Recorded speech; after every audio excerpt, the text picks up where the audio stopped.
We interrupt our program to bring you this important message.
Good evening, everybody. Welcome to Friday. Welcome to another episode of Vikings Uncensored, and welcome to the last weekend without meaningful NFL football. If we ever go on stage and do a stage show, we need to have Slash do our intro music for us.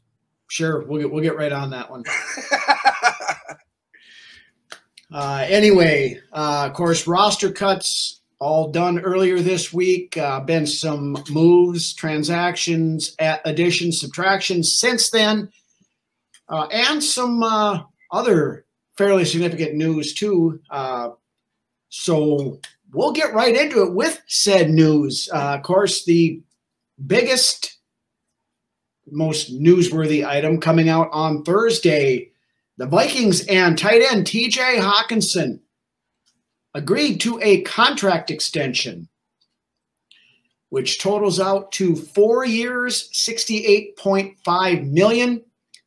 Averaging those 4 years out, that's a 17.125 average annual value, which puts him just above that $17 million threshold that Darren Waller currently has with the New York Giants, making Hockenson for the moment the highest paid tight end in the NFL. 42.5 million of that is guaranteed, which is also the highest for a tight end in NFL history. I think down the road that contract's going to look a little bit nicer, you know, now that the bar is set, and now every contract going forward, that'll set the mark, you know, for tight ends going forward. Well, yeah, because Kittle and Kelsey are both going to surpass that when they get new deals. The unicorn down in Atlanta, he'll probably get in that range, I'm guessing. And Mark Andrews is going to be in line for something pretty soon. He'll be in that same range or a little bit higher. So, you know, within the next in the next few years, the contract actually plays out pretty well on both sides, I think. Pretty fair. Yeah. So, as far as the breakdown that I've seen anyways. Yeah, I think so too. And you know, he still plays this year on that fifth-year option. The new contract doesn't kick in until 2024. So, you know, it's something that we all expected to get done. Got a little concerned about it late last week, early this week, when they said that Hawkinson's camp wanted to reset the tight end market.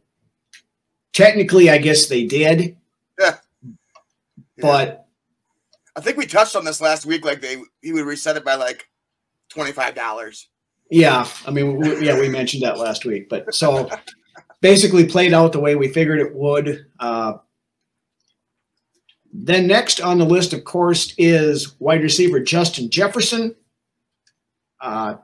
Most people expect a contract extension there to get done prior to the start of the regular season. It would be nice to put it to rest, honestly. So, Doogie Wolfson earlier this week on, I believe he was normal spot on Mackey and Judd, and I think he also touched on it on the app formerly known as Twitter, or the X-Files as I'm now calling it, that there's pretty much an agreement on what the total dollar amount is going to be on Jefferson's contract. It's just some guaranteed money stuff that they're going back and forth on now. So Doogie expects it to be done probably in the next week. So get it done, get the distraction out of the way. Fantastic. And then after that, Darrisaw. And we still have 2 more years before we absolutely have to look at anything on Darrisaw anyway. So, yep. Couple other signings this week. Wednesday morning, the Vikings signed former Miami Dolphins running back Myles Gaskin, and in a corresponding move sent running back Kene Nwangwu to the injured reserve list. Eligible to come back week 4.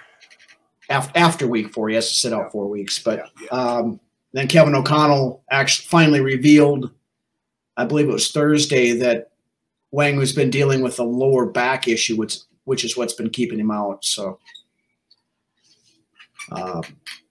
beyond that, of course, we tackled Vidarian Lowe, had got traded to the Patriots for a 6th-round pick. So to fill that tackle spot, they signed former Giant tackle David Quisenberry. Can't be any worse than Udo, honestly. So, unfortunately, Udo was still on the roster, but right.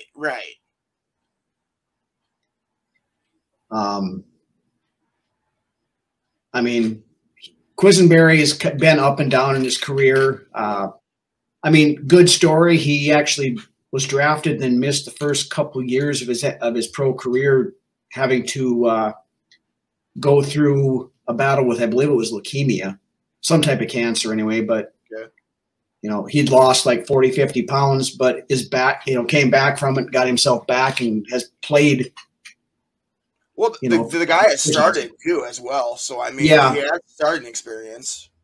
And he has played multiple positions. I believe he's got guard and tackle experience. So he's a depth signing. I know a bunch of these guys that the Vikings brought in, social media is losing their collective mind like they do about everything else. It's not like we're bringing in these guys to be starters. They're backups, some depth with playing experience.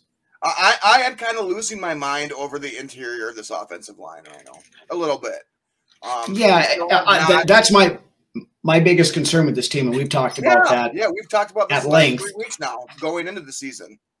This is the biggest concern of our team, and we have not addressed it at all. No.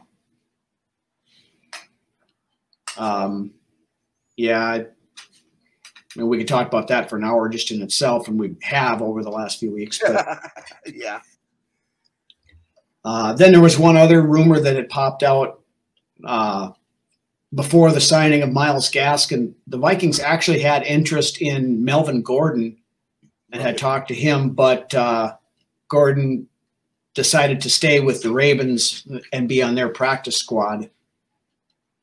I guess he wants to be on their practice squad versus R53. That's fine. I don't care. Yeah, whatever, Melvin Gordon. I don't think Melvin Gordon's got a whole lot left in the tank, to be honest with you. Gaskin's younger. He had a lot in the tank when he came into the league, to be honest with you. But no, that's just my opinion. And Gaskin's a good back. He's not super explosive, but he's a good receiver, and yeah, he is. It's going to be good in that role. Plus, he's got familiarity with Flores too, which I think probably had a little bit to do with us bringing him in too. Yep.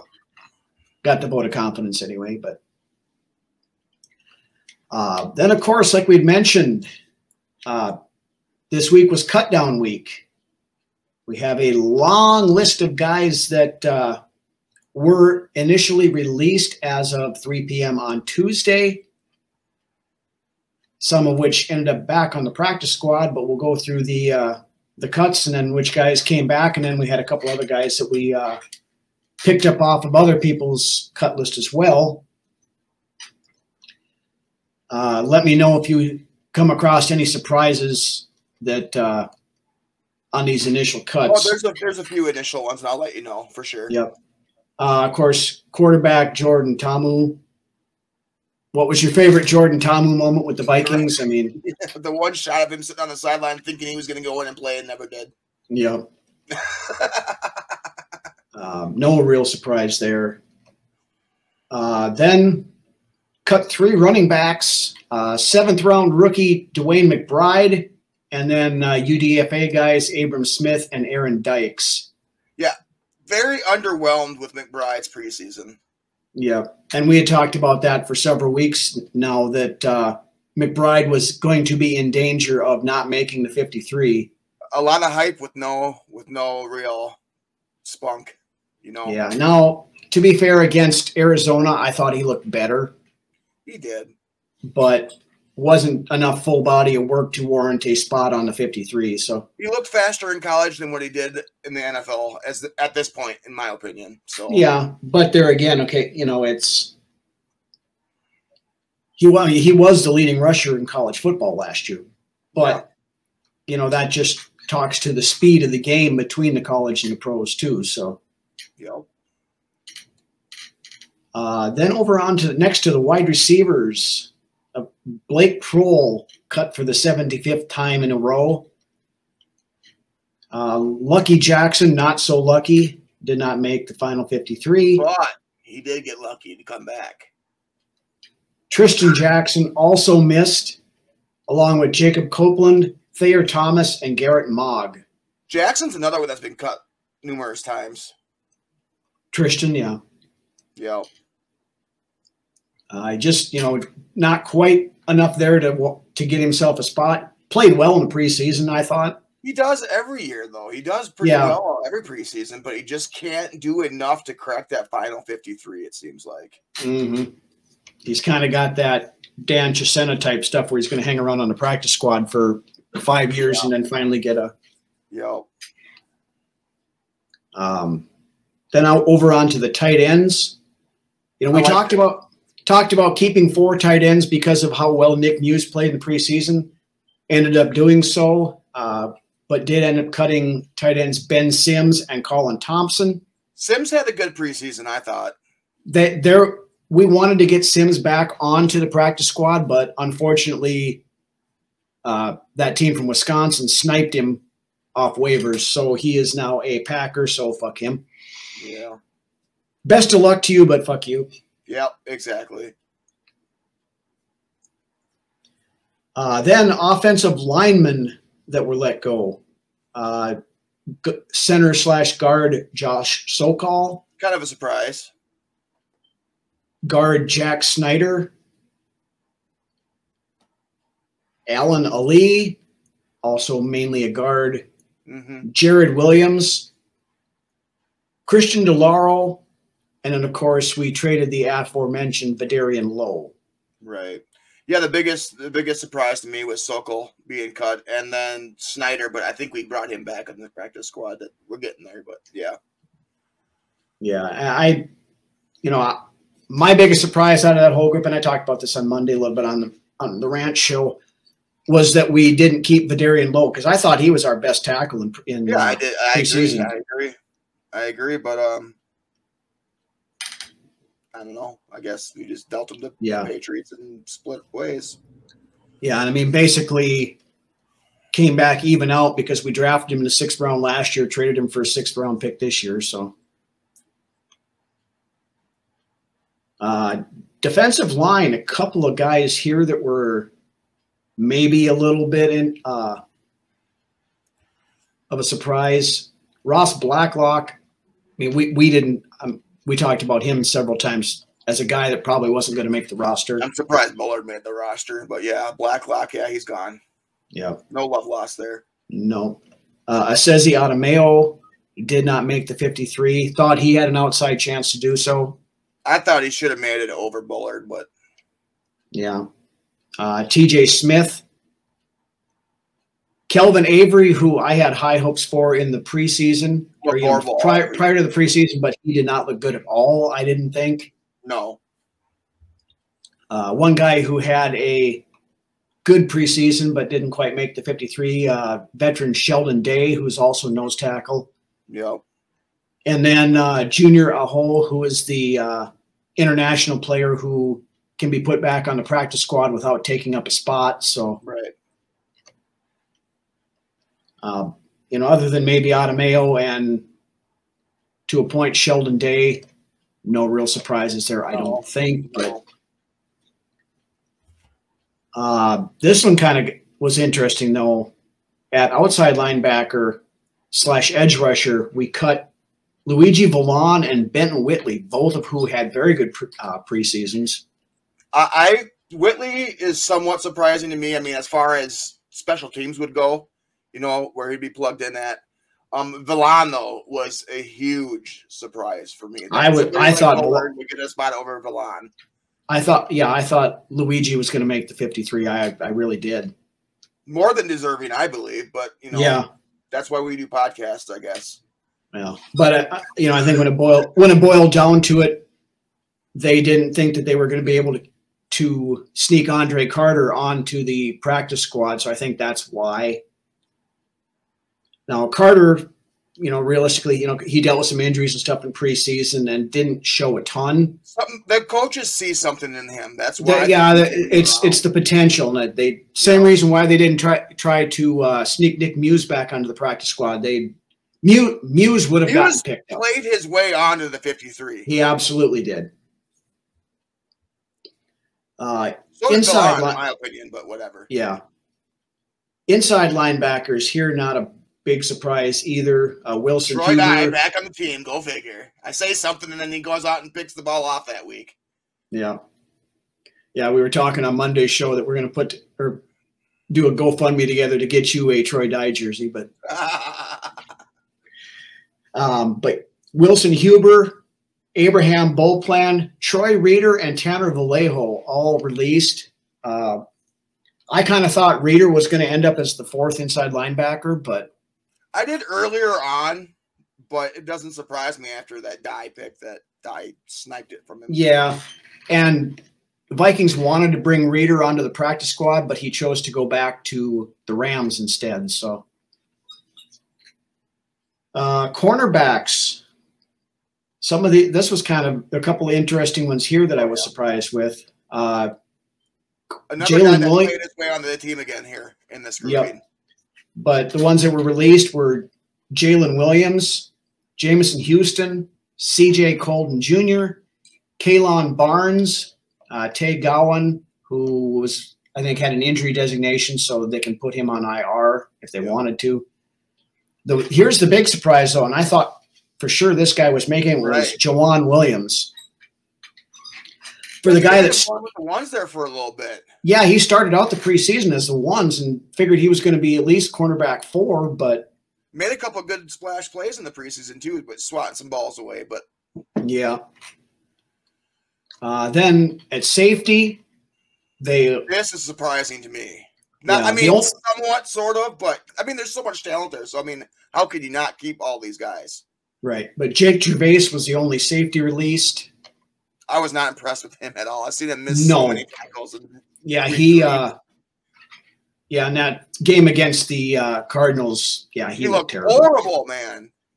He had no business being out on the field, and it showed. Not at all. Not at all. It's easy to rip on him though because he's just another guy. Right, and he was a guy that we brought in late in the process too. So you can excuse some of that with that, but. But then, of those guys that were released, a bunch of them made it back onto the practice squad. I believe 12 of them in total. Yep. Starting out with offensive line, we actually brought in, I believe it was 3 offensive linemen that were not part of our original team. Offensive lineman Tyrese Robinson, who I don't know a whole lot about. I guess I didn't get a chance to research him. Guard Henry Bird, who was an undrafted guy, but he was a first-team All-Ivy League from Princeton. So, offensive tackle. What's that? He's got one accolade anyways. Yeah. I mean, Princeton is FCS. It's not top-level talent by any means, but still apparently has some skills, at least at the collegiate level. Then this guy I like this pickup because he's got starting experience. Played in the Super Bowl last year. Has played both. It's Hakeem the Dream Adeniji. Yep, from Cincinnati. Yeah. Yep. Yeah. He's played with Cincinnati for a couple of years. Like I said, started multiple games, played the last 2 or 3 games in the playoffs last year, played in the Super Bowl. Of course, guard, right? He is a guard, right? No, he's a tackle, but he can play. He's played guard as well. They have him listed as a tackle. But I mean, his first year, he didn't give, when he came in and played, I don't think he gave up any sacks at all. Did give up, I believe, 1 or 2 in the Super Bowl last year, but that's going up against that pass rush from Kansas City too. So right. But good depth signing there, and I think, once he gets acclimated into the offense and stuff, I could see a situation where he's at least active on game days, with the practice squad call-ups that you can do, and may work his way onto the 53 once they get some. Well, I would put him on the 53 over Oli Udoh myself. Oh, I would too. Yes. At this point, I've seen enough of Udoh. I'm almost on the same level with Udoh that I am with Troy Dye, to be honest. I almost like Troy Dye a little bit more than I like Oli Udoh, to be honest. I'll take Troy Dye any day of the week before I'll take Oli Udoh. I mean, Oli Udoh has fallen into that Dakota Dozier and Willie Beavers and that kind of territory. I know when he came in for O'Neal at the end of last year, he played decently, and we gave him his props for that when he did that. But he looked like the Oli Udoh of old in the preseason. He did not look good at all. So I don't know what this team's fascination is with Oli Udoh, if he's got compromising pictures of Ziggy Wilf or something or what. But anyway, also – then we brought back some of our own offensive guys. Alan Ali, we mentioned him earlier. I think he was the only offensive lineman that was cut that we brought back. And, he had some flashes in the preseason. I think looked okay in that Seattle game, struggled a little bit against Tennessee, looked okay against Arizona, I thought. After that, wide receivers that we brought back. Thayer Thomas, which surprised me a little bit.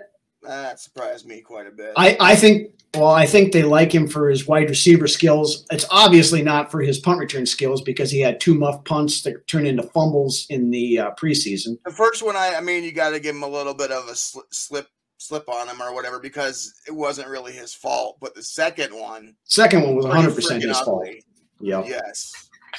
Then also, as you mentioned earlier, the Jackson 2, both Lucky and Tristan, make it back to the practice squad.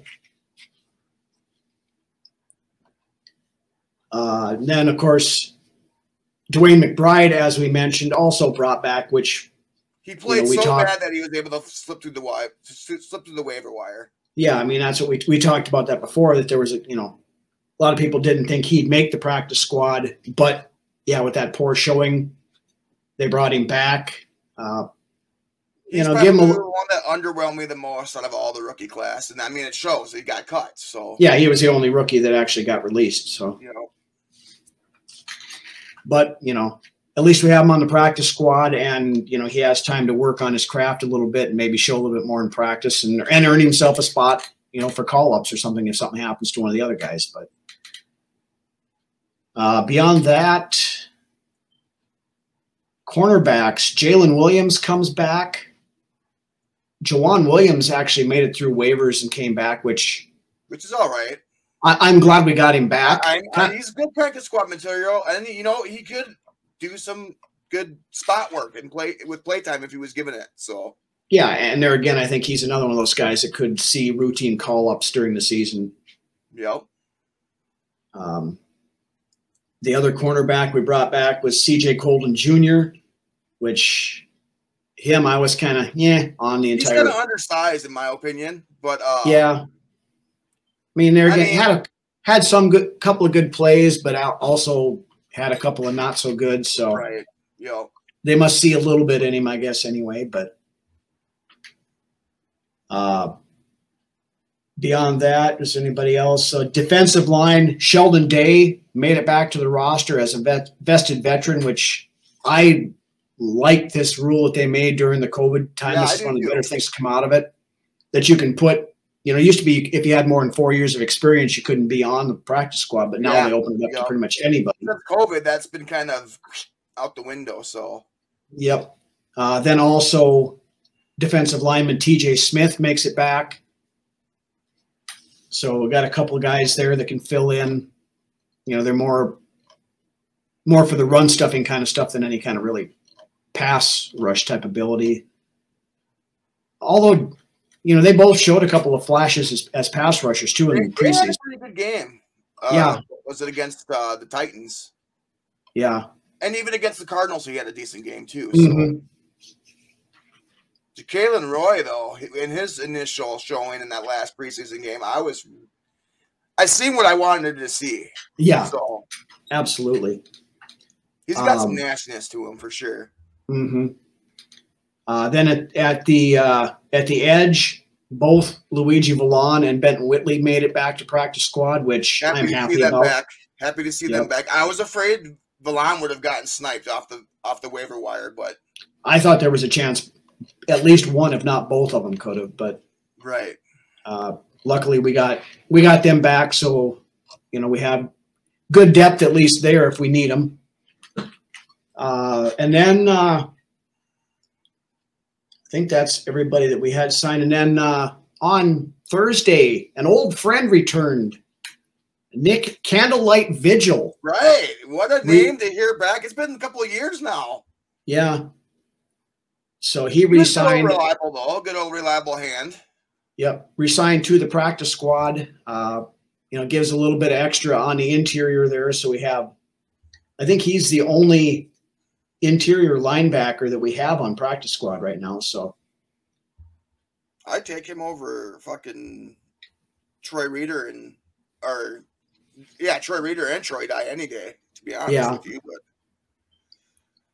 we'll see. Yeah, so right now I think we have 15 on the practice squad right now? We've got one more spot left. And speaking of that one spot, I'm going to bring this guy up because I would love to see the Vikings make this play. I don't think that they will because they appear to be invested in Jaron Hall, but this would be quarterback Matt Corral got released by the Carolina Panthers. Now, I liked him coming out of Ole Miss last year. Too. I really was high on Corral coming out, but he just hasn't had a good shake yet so far in the league. Well, the problem he got injured in preseason last year. He's a little undersized, that's for sure. He had a Liz Frank injury. Plus, he got injured in his bowl game last year in college too. But I was going to say, coming out, he was a little bit questionable as far as injury history goes. Yeah, well, that was the only time he had really gotten injured was that bowl game, but.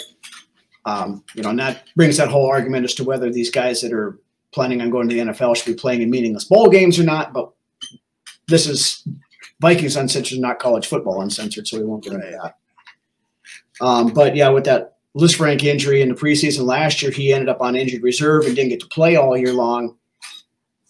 I would like to see. Third season in, isn't it? This is his third year. Is this his third year? I thought he was drafted last year. No, I think this is his third year in the league. Maybe he was drafted last year, but because we were, he was drafted last year.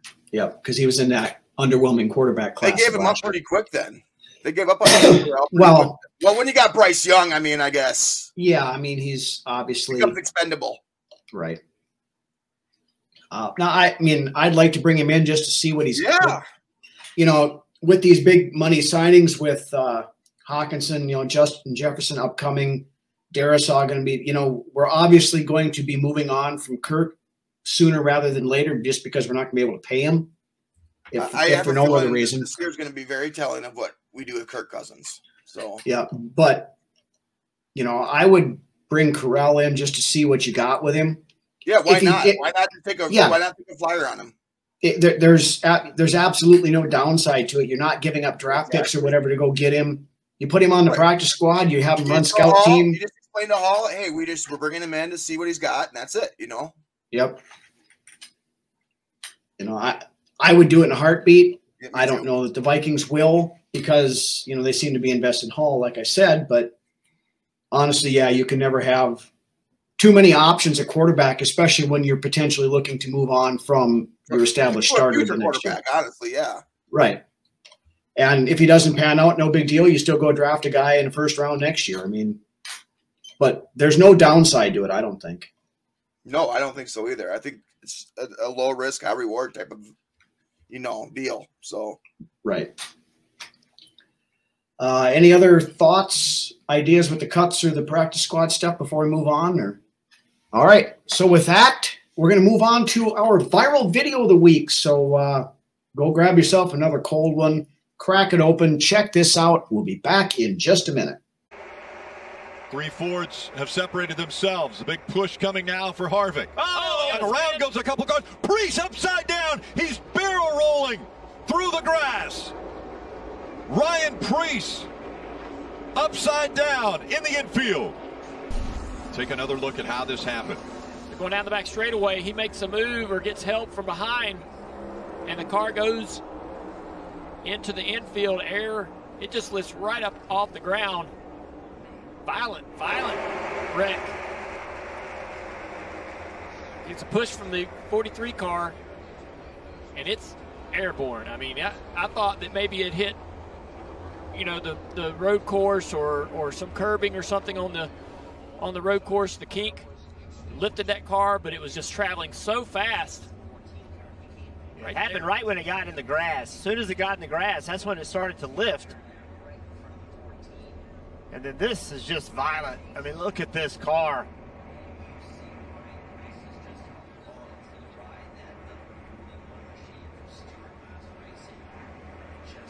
That is just amazing that something that weighs over 3,500 pounds get in the air like that. It looks like a toy car flying through the air. But as you mentioned, Jeff, 3,500 pounds.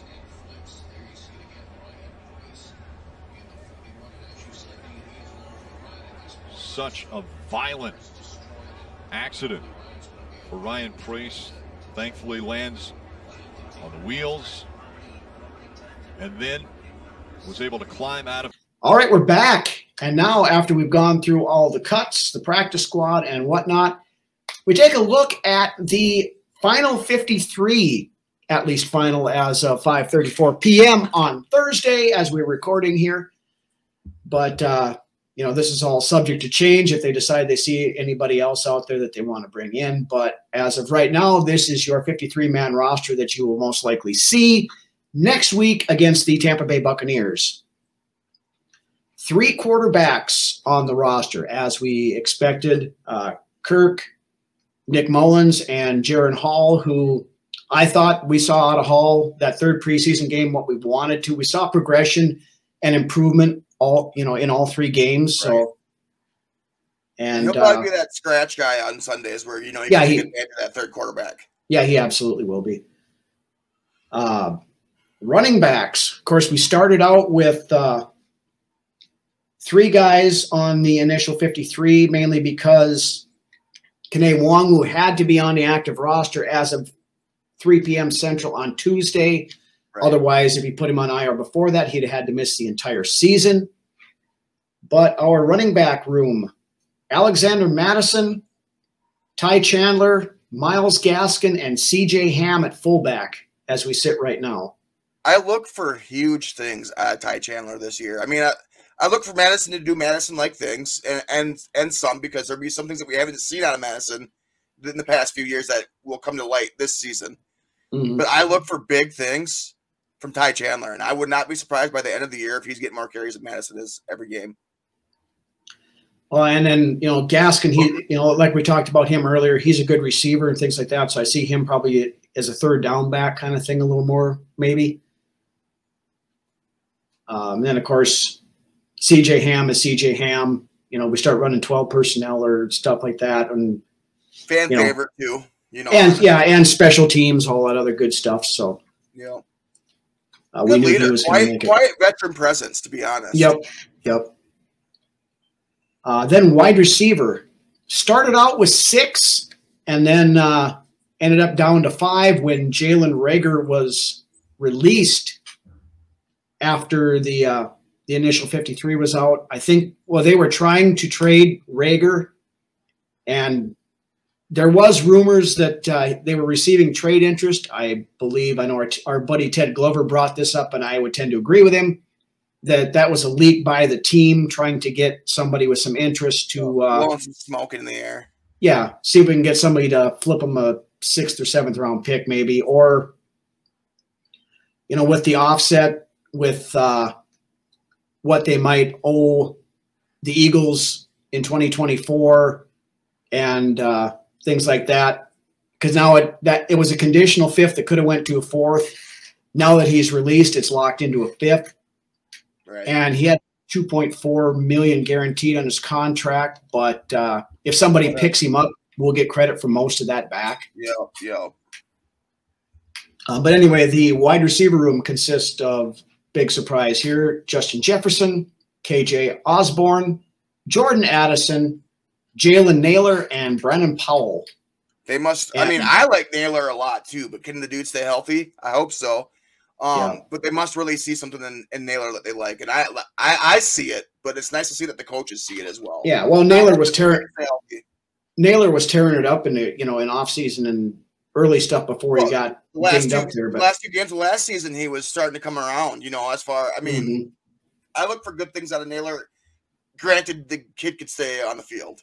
Right. And then, of course, Brandon Powell, familiarity with Kevin O'Connell helped, but he is also going to be the punt returner, and with Wongwu out, he will also return kicks, they said today. So, called that last week. Yeah. Also, I like Powell at punt returner more than I liked Reagor, to be honest with you. Oh, absolutely. Yeah, More sure-handed. Yep. So, and Reagor didn't impress me as a punt returner last year at all. So no, he only had the one decent return. Mm-hmm. Half the time he was running backwards more than he was running forwards. So. Yep. And then fair catch machine. Yep. So on to the tight ends, as we had discussed last Friday, they ended up keeping 4 tight ends. The newly re-signed and very happy TJ Hockenson and healed. Miraculous. Yeah, I'm sure the vertigo and his lower back injury feel much better this afternoon than they did yesterday. So happen.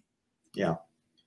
Then of course, the top offseason free agent signing, Josh Oliver. I think he's a secret weapon, in my opinion. I think it's going to show week 1 to a lot of people, and Josh Oliver is going to put his name on the map as far as good time. We could have, dare I say his name? I don't think I should, and I won't. But years ago, there was a good tandem of tight ends in New England, and I think that's possibly what we could have here in Minnesota. Mm-hmm. And going off of that, I know you want to get on to Munt here. Munt also made the team, guys. So there's that. Nick Muse has won my heart this preseason, for real. I want to see that guy on the field more often because, I don't know what it is about the guy, but I'm cheering for him now. So he's a weird dude, but he is very weird. He's very strange. But hey, but the progression we saw from year 1 to year 2 with Muse was significant, and Vikings knew straight out that they would not be able to get him on the practice squad. No. If they would have tried, he'd be a Packer right now instead of Ben Sims. Most likely. If somebody else hadn't sniped him before Green Bay, but there's no way we'd have got into the practice squad. So he was catching everything thrown his way, and then he cherry-picked a nice touchdown pass as well. Mm-hmm. Then on to the offensive line. Of course, the starting tackles, Christian Darrisaw, Brian O'Neill. Starting guards, Yippee Skippy, Ezra Cleveland, and Ed Ingram. Garrett Bradbury as your starting center, which I'm still not sold on, even though he played better last year. Then Austin Schlottman as your backup center. Blake Brandel, Oli Udoh, and David Quisenberry as your swing guards / tackles. Yep. Same old, pretty much. Yeah. The starters are all intact, and the backups are, intact except for progression out of Ingram, and then hope that's enough in the interior. Yeah. So, over to the defense, defensive line, the starters at defensive tackle, defensive end, whatever you want to call them, Dean Lowry and Harrison Phillips. Kiaris Tonga at nose tackle, with the backups being Jonathan Bullard and Jacqueline Roy. The depth looks a little bit better than what I thought it looked a couple weeks ago. I liked the pick. The only one that I'm disappointed in it was Bullard over Adofo-Mensah. Mm-hmm. The depth's pretty average as far as I'm concerned across the NFL, or compared to others. I can't complain too much, though. And the fact that we haven't seen, honestly, I think our team is one of the teams in the league that you haven't seen much from the starters all preseason. So it'll be interesting to see what happens on the 10th. Right. Then at the edge rush position, outside linebacker, whatever you want to call it, of course, Danielle Hunter and Marcus Davenport are your starters. A lot of people are forgetting that Davenport is even on our team. I watched the preview to the game that the NFL puts out, or the NFL Network puts out every week, and they got Wanham starting over Davenport. But y'all know that it's not going to be the case. No. So Marcus Davenport's a starter. People are forgetting that Davenport's even here. Mm-hmm. The aforementioned DJ Wanham is one of the backups. We had some discussion that he may not even make the team, but he didn't play much of it all during the preseason, so it was kind of figured that he was going to. Patrick Jones II also as a backup.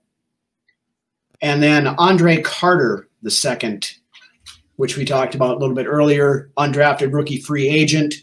But, we had given him quite a bit of guaranteed money as that undrafted free agent to come in. The team obviously sees something in him. I think he's still needs to develop a little bit more before he's a significant contributor. But I mean, he's been battling through an injury through the preseason, so yeah, there is that too.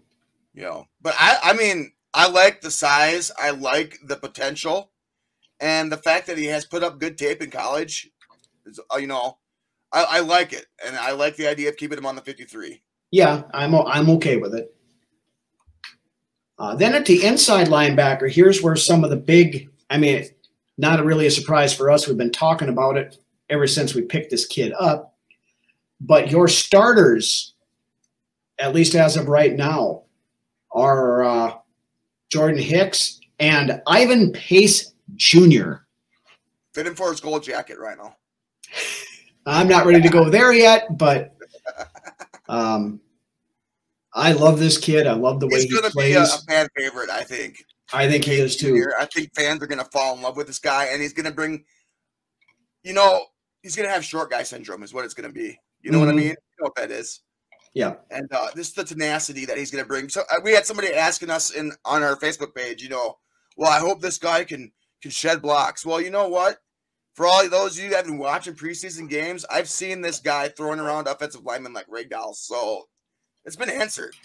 And then, of course, at backups, one guy that we had penciled in as a starter prior to training camp, Brian Asamoah. And then it's only a matter of time before it's Asamoah and Pace in the middle there, in my opinion. Yeah. And I called that 2 years or weeks and weeks ago.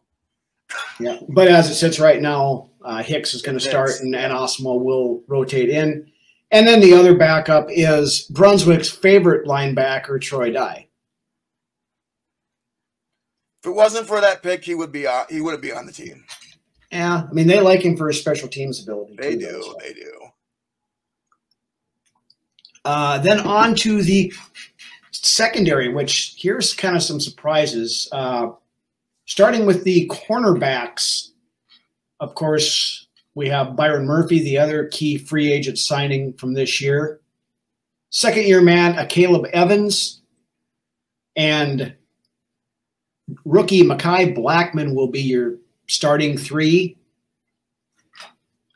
If you're only going two cornerbacks, it'll be Murphy and Evans, and then Blackman will be the third guy in. Then Booth makes it. Again, a little bit longer of a leash when you're a second rounder, I think. Right. And he's going to be cornerback 4.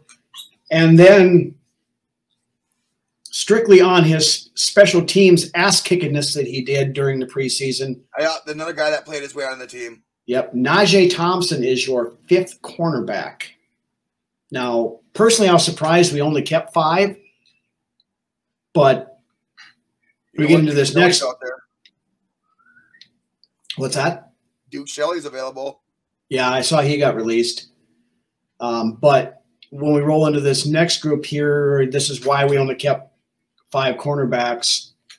Over to the safety position, of course, you have Harrison Smith and Cam Bynum as your current starters. Josh Metellus and Lewis Seen are your primary backups. Jay Ward, who had a very good preseason. Especially against the Cardinals. Yeah, that blitz that he came in on in that opening series for the Cardinals offense where he caused the strip sack fumble. And that was just one of the splash plays he made that game. The other 2 were kind of under the radar, but they were big. Yeah, so. Yeah. No, he played quite well.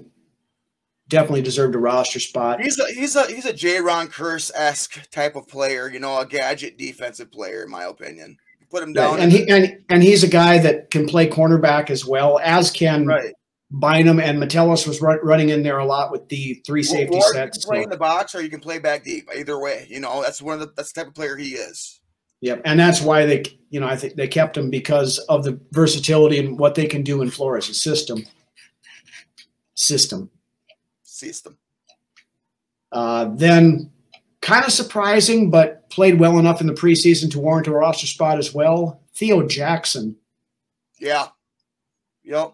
He was a guy I didn't have pegged for the 53, but showed enough to the team to where they obviously didn't feel they could have snuck him onto the practice squad. So. Maybe another special teams ace. Yeah, I'm sure that's where you'll be at. But then, of course, special team guys, no real surprise there. Andrew DePaula, long snapper, Greg Joseph, kicker, and Ryan Wright, punter. So that, as of at least 5:49 p.m. on Thursday, is your 53-man roster. So that about wraps her up. Yep.